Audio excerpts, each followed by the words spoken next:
आज मैं बहुत ही दुख करब और इस्तराब में कौमी असम्बली में बैठे हुए अक़लियतों के नुमाइंदगान, जिनमें Lalchand Malhi, Sunila Ruth, Ramesh Kumar, Jayaprakash, Jamshed Thomas, doctor दर्शन,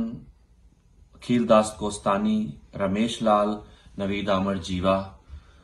जेम्स इकबाल और चारों सूबाई असम्बलियों, Sindh assembly, Punjab assembly, Balochistan assembly और खैबर पख्तूनख्वा की असम्बली में जो अक़लियती नशिस्तों पर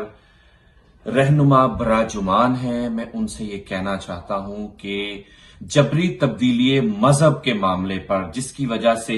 हमारी बहनें और बेटियां अदम तहफ़्फ़ुज़ का शिकार हो चुकी हैं, वो फैसलाबाद की मायरा शहबाज हो, आरजू हो, हुमा यूनस हो, वो महक कुमारी हो, अगर आप इसके खिलाफ कुछ नहीं कर पा रहे, अगर कोई लेजिस्लेशन भी आप नहीं कर पा रहे, तो मुझे नहीं लगता कि आपका असम्बलियों में बैठे रहने का कोई जवाज बनता है। आज पाकिस्तान की अक़लियतें आपसे ये तवक्को रखते हैं कि अगर आप जबरी तब्दीली मजहब और ये जो